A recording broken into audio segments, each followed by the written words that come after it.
Hello everyone, Ron and David here, coming to you from our website, astrologynewsreport.com. Now we look at the upcoming planetary patterns and predictions, what's in store in the heavens for February 23rd to March 2nd and beyond.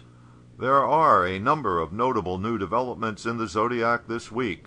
On Tuesday, February 25th, Venus changes signs. After a couple of months hanging out in Sagittarius while it was retrograde, Venus now enters the sign of practical goals, Capricorn. It's interesting that Venus will enter Capricorn simultaneously with the Moon. Since the Moon boosts the energy of whatever it is associated with, the change for Venus will likely create some Venus types events on Tuesday, the day of the transition. Okay. The entry of Venus into Capricorn sets up a Parivatna Yoga between Venus and Saturn, which is transiting in Libra. Venus is now in Saturn's sign, and Saturn is in Venus's sign.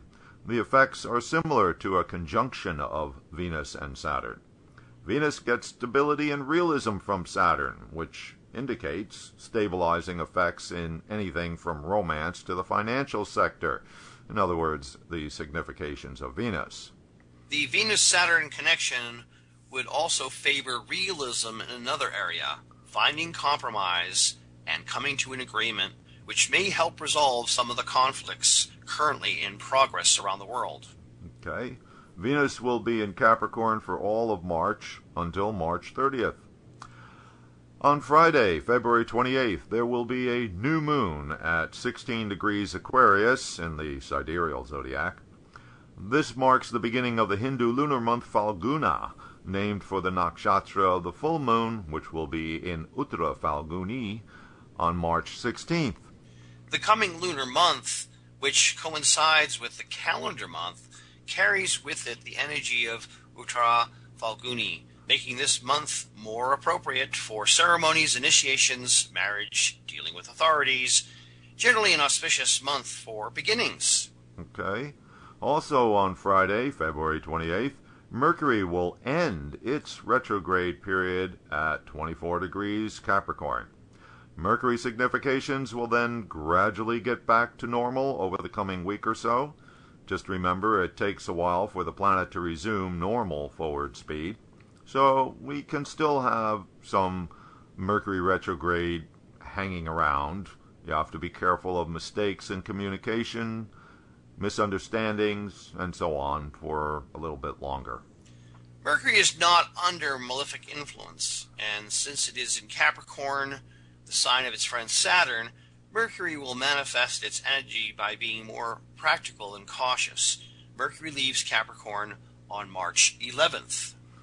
Okay, and finally, on Saturday, March 1st, Mars begins its retrograde phase at 3 degrees Libra. When a planet is retrograde, it is at its closest to the Earth, and therefore bright in the heavens, therefore strong for effects, but not behaving normally.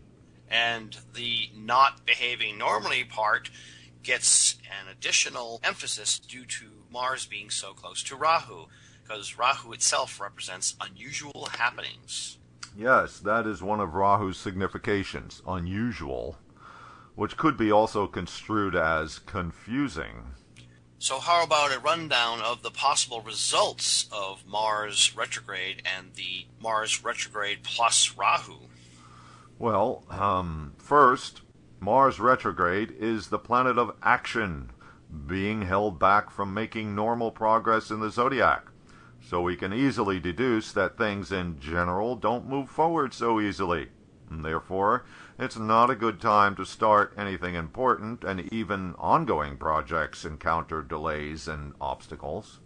And then add to that bottled up Mars, the energy of Rahu, as the indicator of great desire and even obsession. Sounds like a pretty frustrating mix. Yes, David, it's not a pleasant combination, especially when you consider that Mars, at its worst, can be violent and destructive, and when retrograde, that energy gets held back until it literally blows up. Sounds like bad Buddha. In any case, we get the picture of great desire plus a ticking time bomb, question is, when does it blow up? Well, for that we have to look for other activating factors, such as the moon, which we call the seconds hand of the cosmic clock. Looking at the transits screen on my computer, I see that on Tuesday, March 4th, the moon will go into Aries, which is directly across from the Mars-Rahu conjunction. Sounds like a good candidate for the match that lights the fuse. But can we get more specific about what exactly happens? Well, for more specifics, we have to analyze the sign that the retrograde Mars plus Rahu combination is placed in. So this is Libra. Libra is an idealist, which includes social idealism. And on the downside, that can go all the way to fanatical ideals. Ah, yes, and let's not forget that Hitler was a vegetarian and a Libra rising, so put that in your New Age pipe and smoke it. All right. So that makes him qualify as a fanatic. Yeah, all right. We have already seen some of the results over the past week with the uptick in violent protests against governments in various countries. Yes, but Ron, is there any upside to the Rahu plus retrograde Mars combination? Well, one potential benefit of Mars retrograde is that it's the planet of planning, logistics, and strategy. And Mars retrograde is therefore a good time for making preparations. The good side of Rahu is it's the planet of invention and innovation.